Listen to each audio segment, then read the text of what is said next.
Mi alma se regocija. Mi espíritu se regocija. Aleluya.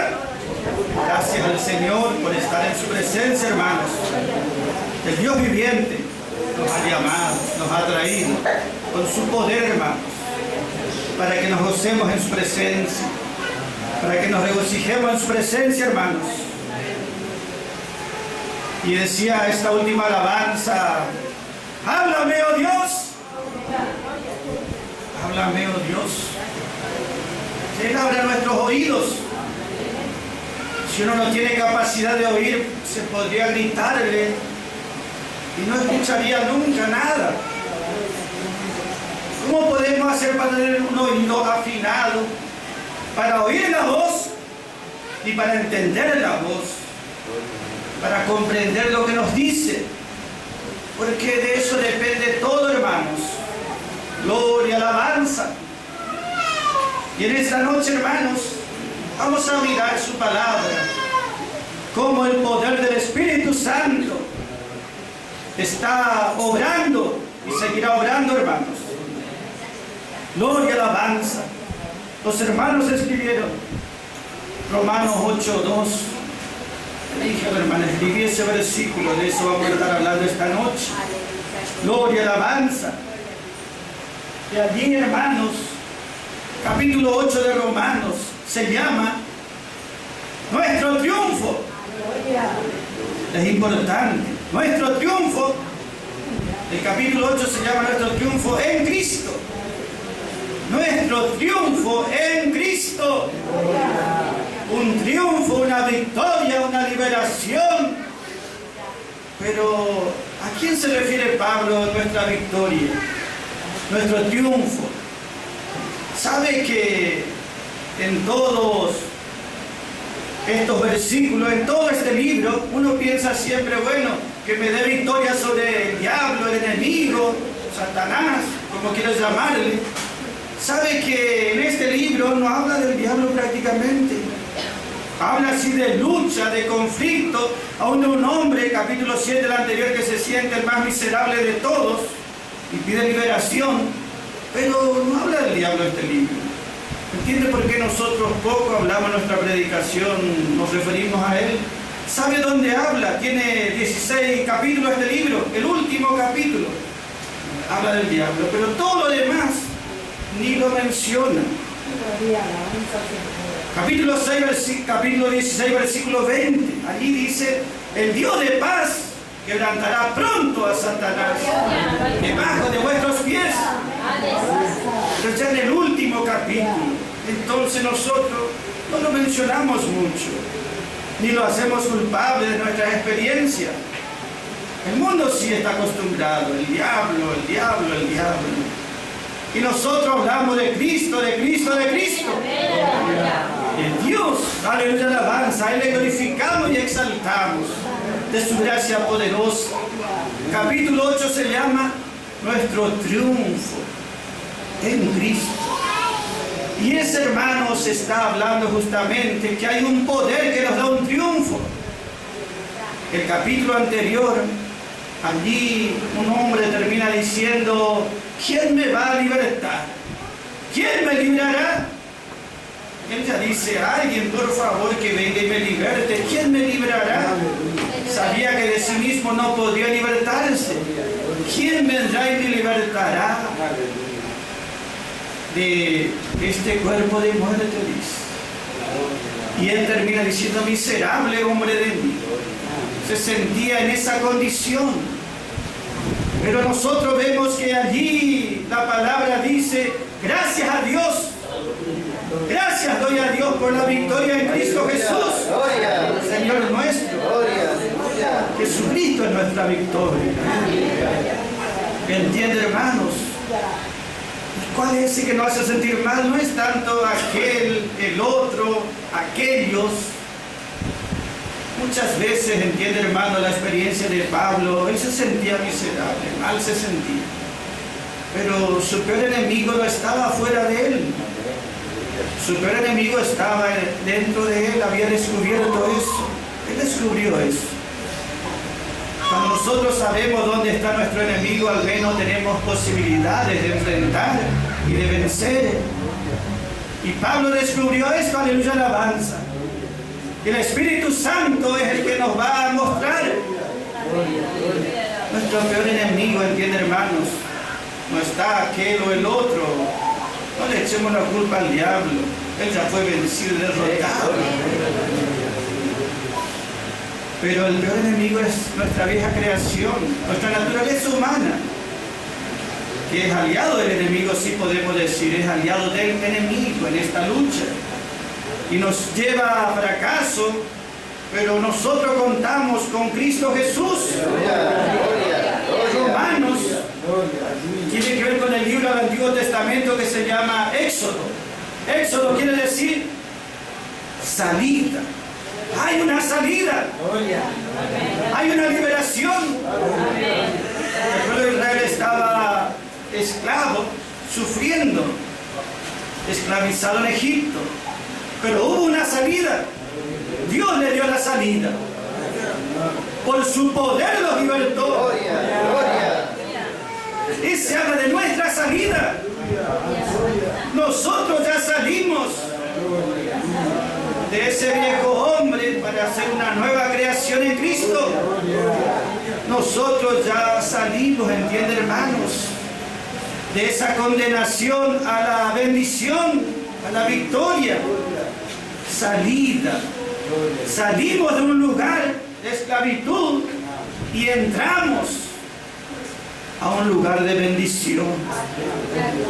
Y de eso habla este libro. Habla justamente nuestro triunfo en Cristo Jesús sobre el peor de los enemigos que tenemos. Pero para vencer a ese peor enemigo menciona aquí, más de 20 veces menciona un poder. ¿Entiende, hermanos? Ese que nos hace sentir mal, ese nuestro viejo hombre tiene su fuerza, bien fuerte es. Pero hay un poder más fuerte. Más de 21 veces menciona aquí el Espíritu Santo. En este capítulo 8, el Espíritu Santo está por todos lados. Capítulo 7, donde se sentía mal el mismo hombre que se sentía tan mal, el Espíritu Santo ni aparece. No se menciona el Espíritu Santo. Es la fuerza de Él propia tratando de ser libre. En cambio, capítulo 8, 21 veces habla porque hay triunfo, porque hay un poder que está obrando. ¿Entiende, hermanos? Está operando así el Espíritu Santo en nuestras vidas. Porque si está operando nos llevará de triunfo en triunfos, de victorias en victorias. Y en vez de lamentarlo diremos, gloria a Dios por la victoria, gloria a Dios por el triunfo, gloria a Dios por su poder, gloria a Dios por la calidad de hijo que nos ha dado.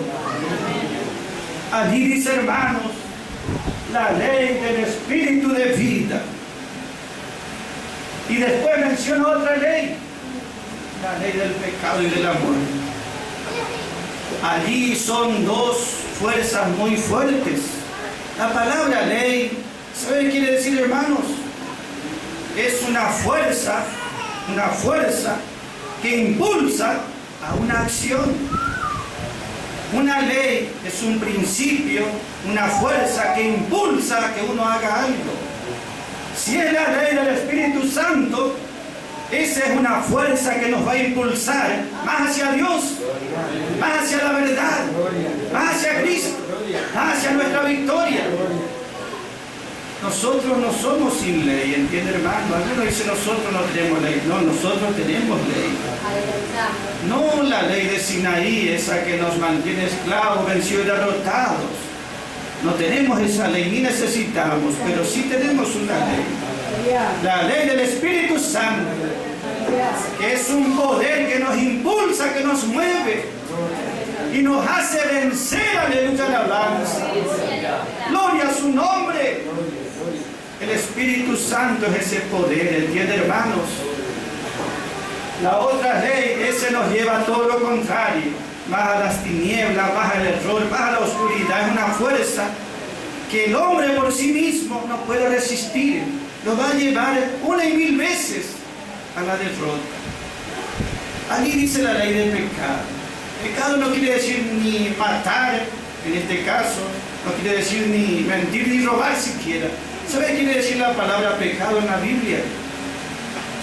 Quiere decir errar al blanco. Eso quiere decir, errar, fallar, no alcanzar la línea, la meta. Entonces se está diciendo, todos los hombres han errado al blanco. Ninguno ha acertado.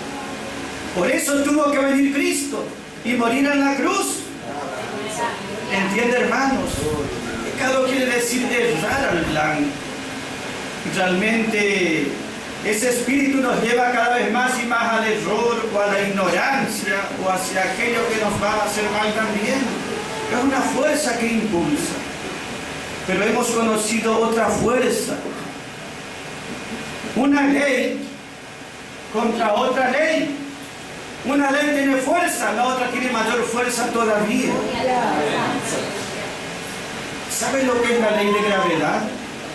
Esa es una ley que todo el mundo conoce.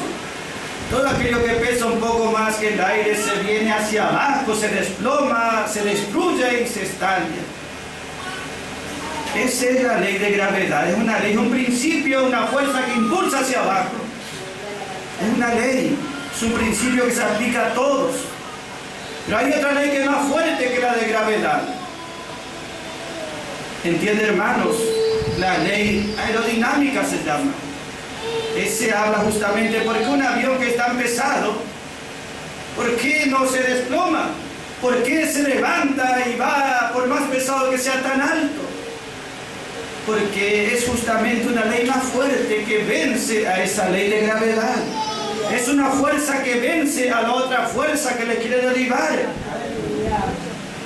Es un ejemplo, ¿entiende, hermanos? Es una comparación. Esta ley del Espíritu Santo es una fuerza que nos impulsa hacia arriba. Impulsa la nueva creación. Nosotros siempre decimos las aves, ellas vuelan hacia arriba. ¿Entiende, hermanos? Nada le ataca, nada le impide. Ellos vencen la ley esa de gravedad que hace que caiga todo hacia abajo. Y nosotros hablamos que las aves tienen naturaleza celestial porque les gustan las alturas. Nosotros tenemos una naturaleza celestial. El Espíritu Santo es el poder que nos impulsa a ir hacia arriba. Cuando venimos a su presencia, cuando nos gusta alabar, cuando nos gusta adorarle, nos sentimos en nuestra esfera, en nuestro sitio, en nuestros lugares. Es la nueva creación que se goza en su naturaleza celestial. Esa naturaleza es la que debe prevalecer siempre, ¿entienden, hermanos? ¿Entienden de qué estamos hablando? ¿Entienden, hermanos, que estamos diciendo? Hay dos fuerzas que se oponen. Y según quien prevalezca, nos regocijaremos ahora, tal como está la situación, o nos sentiremos los peores miserables. Todo está, ¿a quién nos rendimos? ¿Entienden, hermanos? Si está en su presencia es porque se está rindiendo. Si vino a su presencia porque se está rindiendo. Y si oye la palabra y presta atención, es porque se está rindiendo. Y Dios obrará, y el Señor obrará. En esta noche, más que nunca, debe prestar oído. Oiga, dice lo que el Espíritu Santo habla a la iglesia. El Espíritu Santo habla. Nosotros vemos que el Espíritu Santo es la fuerza, el poder de Dios que opera en este tiempo para llevarnos a victoria, a triunfo y hacia la gloria. Hay otro espíritu que nos quiere llevar para abajo siempre, pero fue vencido y derrotado. Cristo venció en la cruz. Aquí nosotros vemos por qué hay victoria. Capítulo 8, el Espíritu Santo constantemente está mencionado.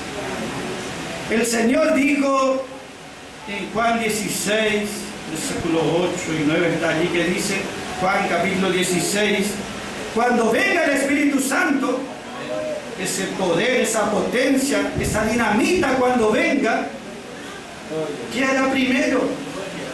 Cuando venga el Espíritu Santo, Él convencerá de pecado. ¿Entiende, hermanos? En primer lugar hará eso. Él convencerá, persuadirá de que el pecado está hablando que le estamos errando, que estamos fallando, y nos convence que nunca llegaremos a esa meta fijada por Dios. ¿Entiende, hermano? El Espíritu Santo nos muestra que vamos a fallar siempre, nos muestra que somos incapaces en nosotros mismos. Por eso el primer trabajo del Espíritu Santo, la primera obra, no es que venga y me ayude todos los días, sino viene para iluminarnos, para enseñarnos.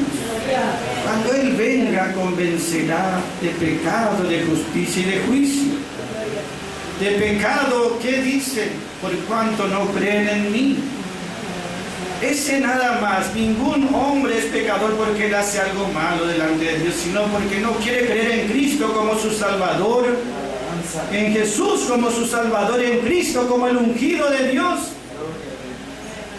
Ese es lo primero que hace el Espíritu Santo. Convence de que estamos errando, que solamente Cristo es la única salida. La segunda obra que hace el Espíritu Santo sí es darnos liberación, darnos victorias.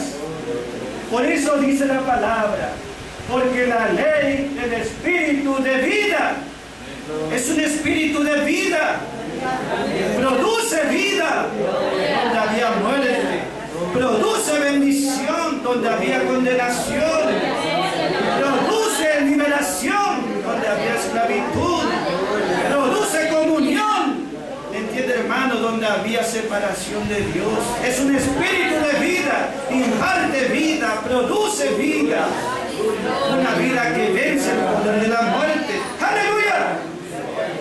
Muerte quiere decir separación de Dios. Y nosotros podemos gozarnos que el Espíritu Santo nos ha unido y nos ha dado vida. La ley del Espíritu de vida está operando. Pero opera ¿dónde? Dice, en Cristo Jesús, y me ha libertado. Me ha libertado, aleluya. Qué gozo, hermano, es la victoria más grande, la liberación más grande. A veces uno dice que me dé victoria sobre estos que me están haciendo mal, que me dé victoria sobre el diablo, que me dé liberación de aquellos. Pero mi peor enemigo no está lejos, ¿entiende, hermanos? Y solamente el Espíritu Santo me puede dar. El Espíritu Santo no está solo. Aquí dice el Espíritu de vida, pero está en Cristo Jesús. Estos dos juntos, entiende, hermanos, causan esta victoria. Jesús quiere decir Salvador. Cuando yo acepto a Jesús como Salvador, yo soy libre de toda condenación, libre de todo juicio. Dios me da una posición exaltada. Estoy en Cristo. Soy una nueva creación. Estamos en Cristo. Eso quiere decir estamos en una posición alta, en una posición inmutable. Nadie nos quitará nunca esa posición. Pero no solamente, hermanos, entiende, hay una posición en Cristo. Yo estoy en Cristo. Sino también la otra verdad. Estar en Cristo, ese habla Efesios. Pero Colosense quiere decir corrección. Y ese habla, Cristo también está en mí. Cristo vive en mí. No es que yo nomás estoy en Cristo, vive en mí. Cristo quiere decir el ungido. Hay un rey que vive en mí. Hay uno que tiene poder que vive en mí. Y ese está dispuesto a destronar a mi viejo yo para ocupar en ese lugar. Para que la voluntad de Dios y los propósitos se cumplan en mi vida y pueda regocijarme como hijo de Dios. Entiende que el poder del Espíritu Santo y Cristo Jesús el ungido vienen para que yo pueda experimentar todo lo que Cristo ya compró para mí en Calvario. Todo lo que Cristo ya obró para mí en Calvario. entiende que los dos trabajan juntos, uno basándose sobre otro. El Espíritu Santo y Jesús quiere decir Salvador, Salvador para siempre. Pero sabe que Cristo quiere decir ungido. Cristo quiere decir el ungido, el que tiene el poder, es decir, es más que un Salvador. Algunos le aceptan a Jesús como Salvador y dicen, si Él me abrió la puerta a los cielos, soy hijo de Dios. Sí, es cierto. Pero Él es ungido, Él es Cristo. Quiere decir, Él quiere reinar. No solamente en este mundo que hoy está contra Él, sino quiere reinar en mi vida, en mi corazón. Ungido quiere decir que Él quiere reinar. No por la fuerza, pero Él quiere reinar. Y Él tiene derechos. Porque cuando me compró completo. Amén. Para darme una vida nueva. ¿Entiende, hermanos? A veces uno piensa en Jesús, Cristo, o el Espíritu Santo, Dios, como si fuese un ídolo. Y ellos no son un ídolo ni algo religioso, algo espiritual, ¿entiende, hermanos? Divino, celestial. Los hombres acostumbran a tener un ídolo.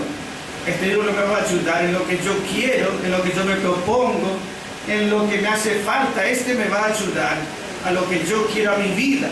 A mí me va a ayudar. En cambio nosotros no lo tomamos a Él como para usarlo, utilizarlo para que nuestras metas propias sean cumplidas o para satisfacer nuestros propios anhelos o propósitos. Acá es todo al revés, ¿entiende, hermanos? No es que utilizamos el poder de Dios para que nuestra vida se complete, sino todo lo contrario. Nosotros nos rendimos a ese poder. ¿Entiende, hermanos? Él es el que pone los propósitos y las metas en nuestra vida.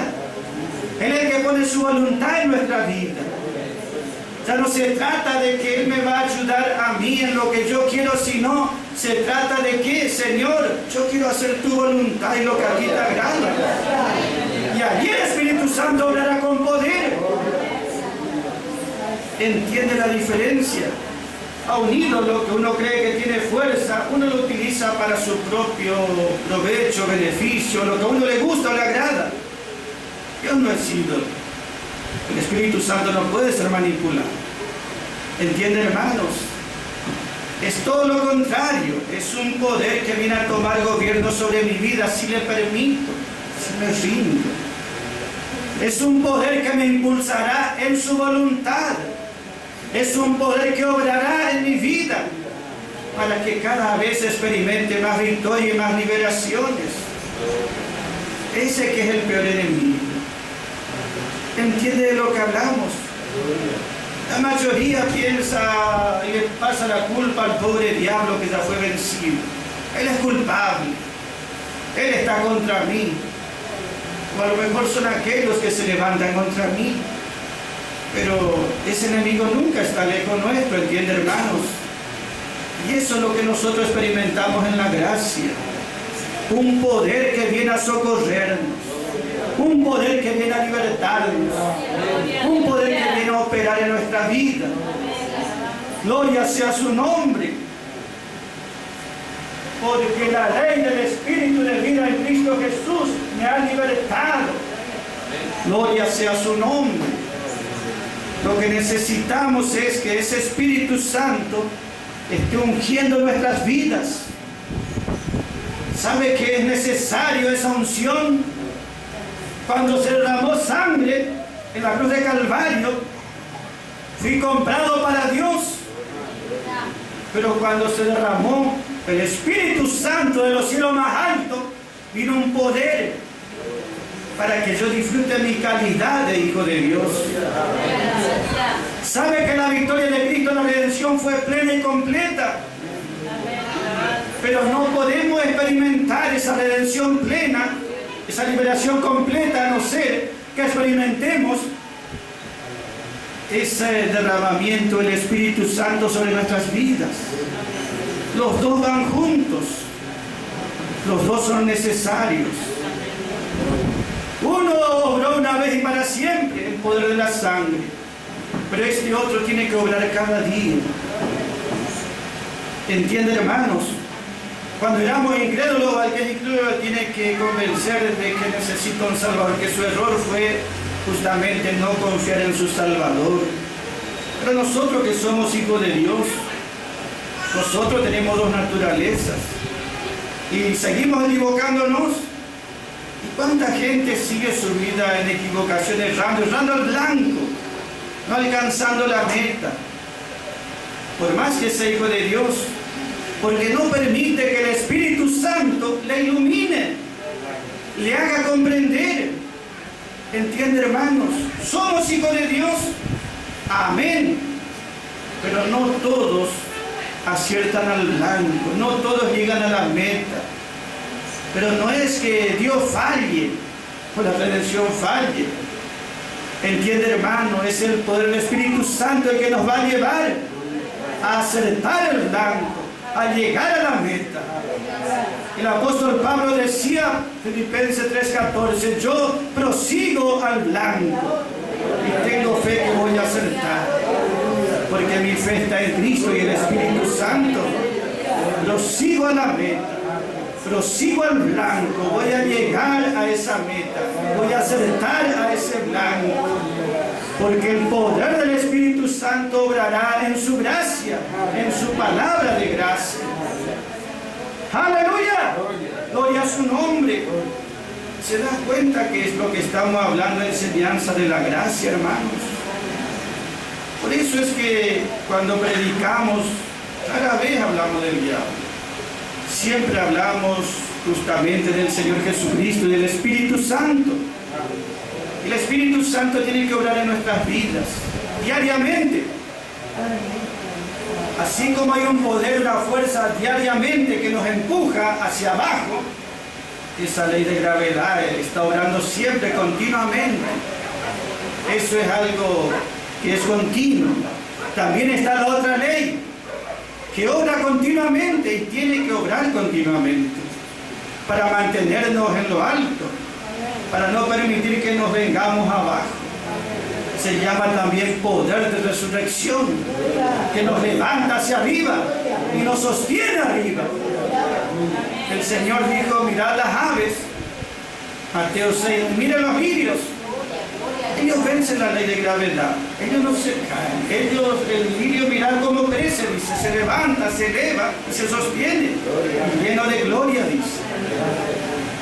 Entiende, hermanos, gloria y alabanza, que lo que le va a dar fortaleza y sostener no es una religión, no es su fuerza propia, no son los demás, solamente el Espíritu Santo puede sostenerle, puede guardar, preservar y ayudarle a que disfrute su calidad de hijo de Dios. Y esa palabra miserable, hombre de mí, será historia del pasado. Porque lo que Dios quiere que nos gocemos cada día, pero cada día tiene que obrar ese espíritu de vida, ese Espíritu Santo. ¿Dónde obra ese espíritu de vida sino en la gracia? La gracia produce vida. El mensaje, quiero decir, el evangelio de la gracia. El evangelio de la ley, o mejor dicho, el mensaje de ley que se conoce por todos lados, el mensaje de ley, ese no da vida. El mensaje de ley que por todos lados pone a todo el mundo bajo ley, ese produce justamente todo lo contrario. Es lo que produce que erremos siempre, que fallemos siempre, y produce condenación y maldición también. Pero la gracia es diferente, produce vida, ¿entiende, hermanos? Gloria, aleluya, alabanza. ¿Qué le quiero decir? ¿Cuánta gente religiosa? Sin embargo, siempre estarán errando el blanco, siempre estarán fallando. ¿Ellos por qué? Porque tienen mensaje de ley y ese nunca le ayudó a nadie. El mensaje de ley lleva siempre hacia abajo. En cambio, el mensaje de gracia sí nos lleva hacia arriba con Cristo, hermanos. Está en nosotros recibir, hermanos, la palabra más y más. Y dependemos siempre del Espíritu Santo. ¿Sabe que hay un pasaje del Antiguo Testamento que enseña cómo el hombre era restaurado a la comunión con Dios después de haber sido echado fuera. Y allí dice que Levíticos 14, allí está hablando, Levíticos capítulo 14, versículo 14, 15, 16, 17, 18, habla todo allí, algo que sucedía en aquellos días. Cuando el hombre, la persona que había sido echado fuera del campamento, porque había echado al blanco, justamente había fallado, había pecado, tenía que ser restaurado. Pero ¿qué tenía que hacer el sacerdote? Venir a él donde él estaba afuera y encontrarle allí. Y tenía que sacrificar un animal y con su sangre tenía que esparcir sobre su oreja, su oído, sobre su mano y sobre sus pies. La sangre del sacrificio. Venía el sacerdote para que esa persona pudiese entrar a la presencia de Dios.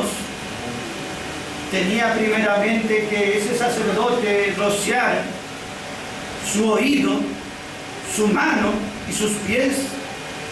El oído está hablando justamente que la sangre habla que Dios nos compró completamente, quiere decir. Todo nuestro ser fue comprado por la sangre de Jesucristo. Y ese está hablando que nuestro oído solamente oye la voz de Dios. Nuestro oído no oye la voz de este mundo. ¿Entiende, hermano? Nosotros oímos solamente la voz de Dios y es un privilegio. Oír ese idioma y entender ese idioma es glorioso. ¿Entiende, hermanos? Oído afinado. Gloria, aleluya, alabanza. Después su mano era rociada, la mano habla de servicio. Justamente que uno puede aún servir a Dios. Y los pies hablan del andar también. Que Dios nos compró por su sangre, por la sangre de Jesucristo, todo nuestro ser. Todo es para Dios. Pero no solamente debía tocar con la sangre, sino también debía tomar aceite en un recipiente, el sacerdote, y con ese aceite, encima de esa sangre que había untado el oído, encima tenía que untar el aceite, en su oído, en su oreja. Después en su mano, donde primero había estado la sangre, y después en su pie también. Ese aceite habla del Espíritu Santo. ¿Entiende, hermanos? Ese habla de la plenitud del Espíritu Santo obrando. Allí nosotros vemos que el Espíritu Santo es necesario.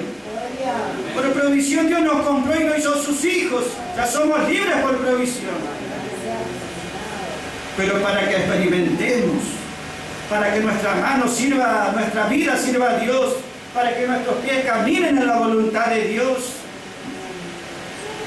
para que nuestro oído sepa discernir la voz de Dios, necesitamos el Espíritu Santo. El Espíritu Santo tiene que obrar en todo nuestro ser. Pero no solo se untaba el oído con aceite, no solo la mano que habla de servicio, no solo los pies que hablan de andar en la voluntad de Dios, sino que dice, y lo que quedaba en el recipiente, después de haber untado oído, mano y pie, él tomaba todo ese recipiente y lo volcaba en la cabeza.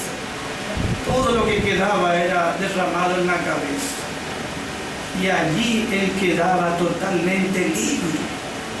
Y allí podía acercarse a Dios concretamente, en comunión y en victoria, en libertad. El Espíritu Santo quiere ungir nuestra vida entera. Ese aceite se derramó y sigue derramándose de los más altos cielos. El Espíritu Santo, hermanos, es el que obra. Él nos hará justamente, nos empujará con su fuerza para que andemos en la voluntad de Dios. Romanos 8:14 dice así: los que son guiados, dirigidos, impulsados, dirigidos, los que son guiados por el Espíritu Santo, esos son hijos de Dios crecidos. Esos son hijos de Dios, pero que ya han tenido victorias. Y eso es posible, ¿entienden, hermanos? Ese es para todo aquel que permite que el Espíritu Santo obre en su vida. Aún nosotros podemos rendir nuestra mano para que el Espíritu Santo nos use para su gloria. No necesitamos nosotros decir, qué incapaces somos de servir a Dios. Ya sabemos que somos inútiles nosotros mismos. Lamentarse no tiene sentido. Yo quiero agradar a Dios, pero no puedo. Eso siempre va a ser así. Pero si el Espíritu Santo nos unge con su poder, hermanos, allí será realidad. Allí será la experiencia. Allí será el regocijo. Allí será la victoria. Los dos juntos tienen que ser derramados. Por un lado, la sangre que fue derramada. Y por otro lado, el Espíritu Santo. Y esos son los que van a obrar. Que nos gocemos y veamos cuán grande es la salvación que nos ha dado Cristo. Que nuestros oídos sean tocados, no solamente, que nuestras manos sean tocadas solamente no por el Espíritu Santo, no solamente que nos toque. Señor, no nos toque con tu Espíritu. Señor, derrama todo tu Espíritu sobre mi vida. Porque necesito, porque necesitamos. La unción nos dará fortaleza. Cristo es el ungido, el victorioso. Los cristianos somos los ungidos, llamados a ser victoriosos también. Por eso recuerde siempre, Romanos 8 se llama nuestro triunfo en Cristo, en el ungido. Por allí, hermanos, comienzan nuestras victorias. Cuando yo digo que Jesús es Salvador, amén, pero Él también es Cristo. Él es ungido. Cuando yo veo que Él tiene autoridad, entonces me voy a rendir a Él. Y ese poder obrará en mi vida completamente. ¿Cuál es mi parte? No seguir haciendo esfuerzos en vano. Mi parte es como dice Romanos 6:17. Gloria sea su nombre. Que seamos obedientes de corazón. Obedientes de corazón. Eso es algo que sale de adentro, del interior. Nadie le puede controlar y nadie le va a mirar. Es algo entre usted y el Señor. Que seamos obedientes de corazón. ¿Entienden, hermanos? Obedientes de corazón a esa forma de doctrina que hemos recibido.